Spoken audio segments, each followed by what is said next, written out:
ילד מקסים, זאת אומרת ילד שבעצם מהרגע שהתגייס לצבא הוא חשב איך בעצם לתרגם את הפעילות המבצעית לפעילות של גרילה. אני לא יודע אם אתם יודעים, אבל חטיבת כפיר זו חטיבה שנבנתה כדי להילחם בטרור הפלסטיני בשטחי יהודה ושומרון.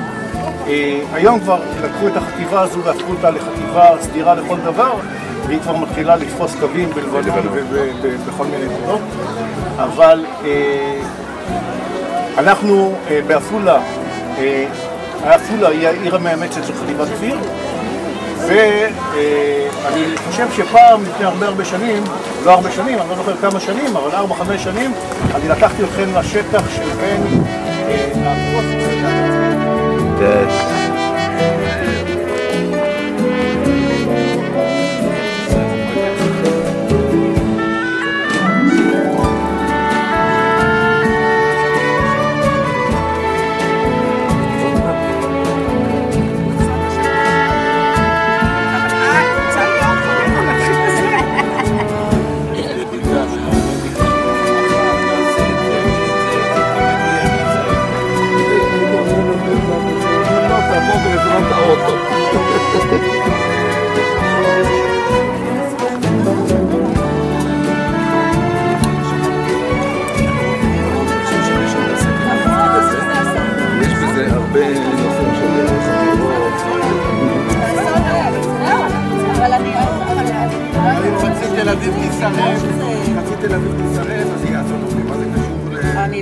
בסדר, אני אומרת, מכאן אתה גם יוצא למסקנה הזאת ש... כן, כן.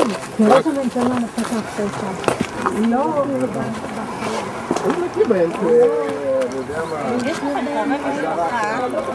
כל הארץ. זהו. גרה, הכוונה היא לחמישית הגרם, מה שאנחנו מתרגמים בשם הקרת.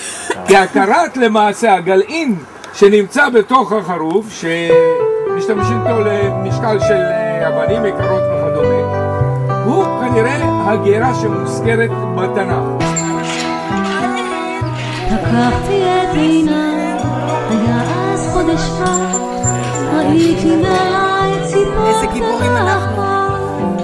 איזה גיבורים. את השמיים וענן יחיד, וראיתי את ההר הירוק תמיד, במשחק הילדות אלה השמות, עדפתי פרפרים, אתה לא מצלם לצדדים. רפי, רק אתה אשם, ראית? רפי, תעמוד אז ברחתי על ההר איך? הירוק תמיד. התכוונת רגל פה, רגל פה. הגובה לא נורא. די, תשמעו. את רואה? לא, זה לא אנחנו, זה לא אנחנו. היי. היי. הנה, זה שנפל, זה להראות לך איך קופצים למטה? אם תקפוץ אני אתפוס אותך באוויר. אז תצלם אותך.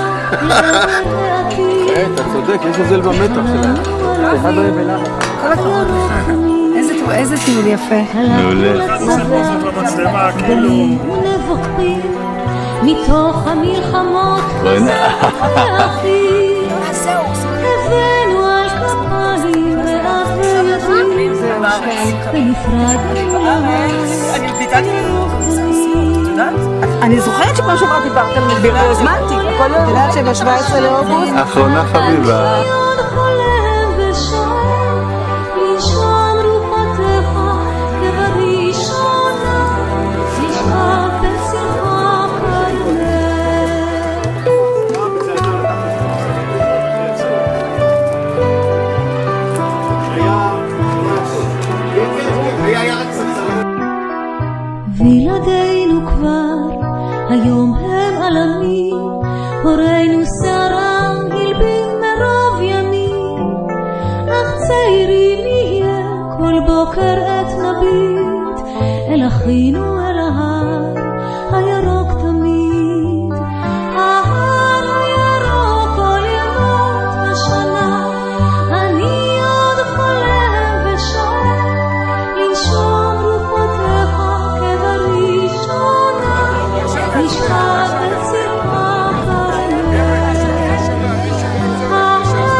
מה קרה? התחלת להשמין?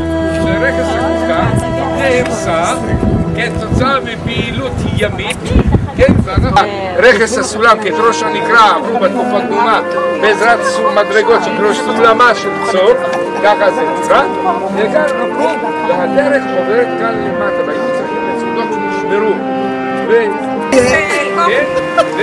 רפי, לא יכול לחסר בזמן את הבטן. כל החתנים. תקשיב, תכתוב 22, 21, 13. משהו זה קטגוריות של תמונות, אז אחר כך זה סבתות וסבות, ואחר כך ציפור קטנה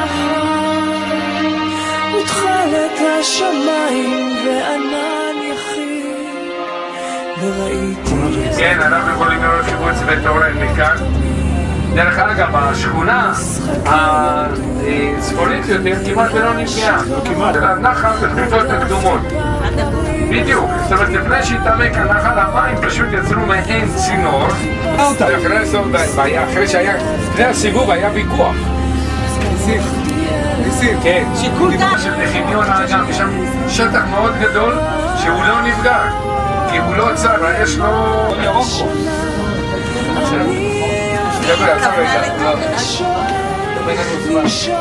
הרוח סובבה אותם, ופה בסיבוב, בדרך חזרה, פה הם נשרפו. אז לאן הם זרקו את עצמם? בצד השני. למטה! האש עלתה פה מלמטה. מלמטה למטה. האש עלתה פה מלמטה. כי זה סיבוב שסגר משלושה כיוונים. אז רגע, אז איפה הם זרקו את עצמם? איפה שיכלו, מה? הכל היה פה אש. אז אמרו מאחורי תוך הוואדי. בוא נאמר, אחת הטעויות, בינינו, אם הייתה נותנת לנו גם להמשיך הלאה. הירוק תמיד, הלכנו לצבא, גדולים ונבוכים, מתוך המלחמות חזרנו כאחים, הבאנו על כפיים ריאה וידים, ונפרדנו מול הירוק תמיד.